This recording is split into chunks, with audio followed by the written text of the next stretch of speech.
Hey guys, today we're going to take a quick look at a new motherboard from MSI, the Z77A-G45 Thunderbolt. It's the newer version of this, and we're actually going to compare it to the MSI GD80 that had Thunderbolt before it. So let's go ahead and take a look at what you get inside this. There's actually a lot of similarities between this and the GD80. We have backplate, instructions, just a couple of SATA cables. We have our drivers and utilities. We've got manuals and all that kind of stuff. Now let's take a look at the actual board itself. Obviously, the selling point here is going to be Thunderbolt support. If we go ahead and take a look at that, you can see a lot of the same features that you may have seen on the GD80 are going to be here.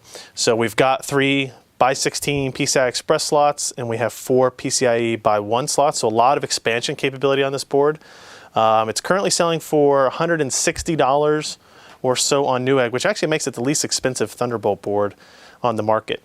It's a Z77 platform, support for Ivy Bridge and Sandy Bridge processors, 4 DIMM slots over here, standard ATX, all that kind of stuff. But you'll notice what you'll see on the PCB are some of these missing points like this, V-check points. There's an outline for it there, but there's actually nothing there. On the GD80 board, there were power buttons, OC Genie buttons.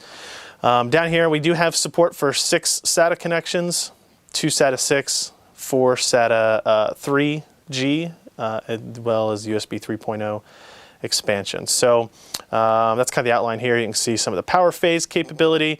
If you look at the connectors, only 2 USB 3.0 in the back. You do have a front panel connector for 2 more, but I would have liked to see a little bit more here. But obviously the big feature is the Thunderbolt port. You get a single Thunderbolt port connection. VGA, HDMI, gigabit Ethernet, all that kind of stuff.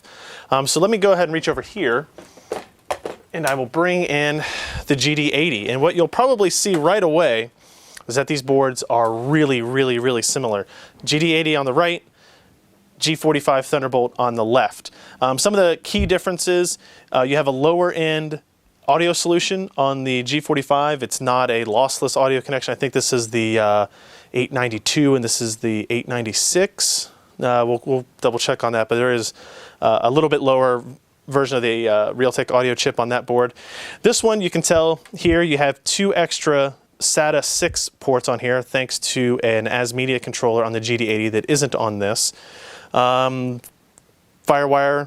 support 1394, courtesy of a VIA chip on this one that isn't on the G45, but otherwise very similar. Fewer power phases on the G45 than on the GD80, but again very close. But then if we look over here, you'll see power button, reset, OC Genie.